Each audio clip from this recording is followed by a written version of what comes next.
j'ai commencé à faire du dessin de 5 ans. Donc après, c'est vrai que du coup, j'avais dans ma famille quelques personnes aussi qui dessinaient déjà, qui faisaient des illustrations. Et donc après, naturellement, c'est venu tout seul. J'ai été attiré par l'art directement. Et j'ai pu faire après dans le passé différentes formations graphiques. Donc je viens de la communication graphique, donc c'est tout ce qui est au niveau des flyers, des logos. Et ensuite j'ai découvert une autre formation qui s'appelait, c'était le brevet des métiers d'art. Et là c'était plus pour faire des fresques, des peintures murales. Et après voilà, c'est quelque chose qui m'a beaucoup plu.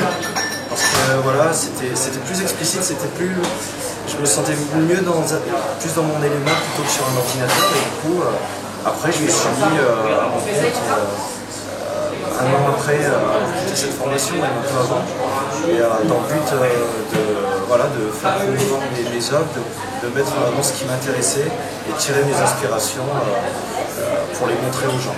La particularité, je ne saurais pas vraiment dire la particularité en fait, c'est-à-dire que moi sur thème, en fait je fais des séries et chaque série a un thème différent ou un thème qui est plutôt rapproché. Par exemple celui-là, le thème c'est les sentiments humains, donc j'ai fait une dizaine d'illustrations qui représentent tous des sentiments humains. Après voilà, ma série des crânes, que j'ai nommé Skull tout simplement. C'est une série qui concerne l'unité au sein de... Voilà, c'est une série un peu politisée et c'est inspiré par exemple de la calligraphie et du noir et blanc. Là.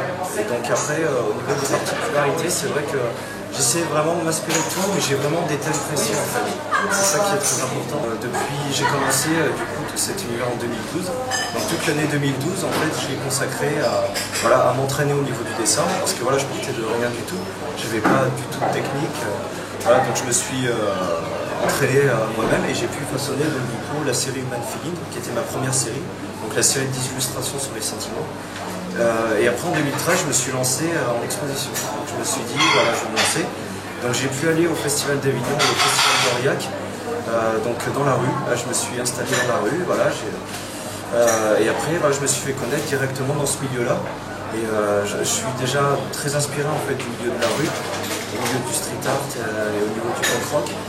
Et donc après c'est vrai que j'ai pu rencontrer différentes personnes, j'ai pu faire différentes expositions. Ensuite je suis allé au Grain de Zinc à Clermont-Ferrand et là vraiment c'est là où j'ai pu faire ma première exposition donc à Clermont-Ferrand. Et ça a été vraiment très bénéfique pour moi, ça a très bien marché parce que j'ai exposé aussi avec un ami. Et du coup voilà, moi depuis cette année 2014 pareil j'enchaîne des expositions en ce moment à Clermont-Ferrand. Et le but pour moi, c'est réellement d'être avec d'autres artistes. Donc moi, je suis en projet vraiment de travailler avec différents artistes déjà, pour me faire connaître et pour faire connaître d'autres artistes aussi. Parce que je pense que c'est vraiment un métier où il faut de l'unité, parce que sinon, on s'en sort pas.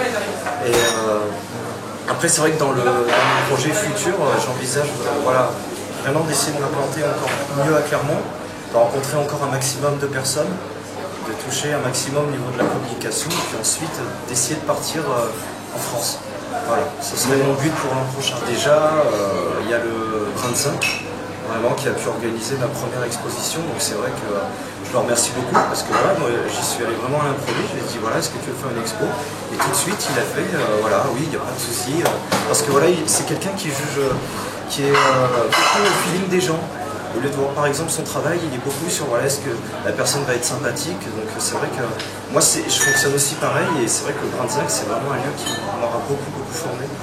Donc je le remercie beaucoup. Après j'ai tout ce qui est le Courriarium, j'ai pu faire une exposition, le café de la place, le Raymond Bar aussi. Le Raymond Bar c'est un lieu très important pour moi parce que voilà, il est dans la scène punk énormément.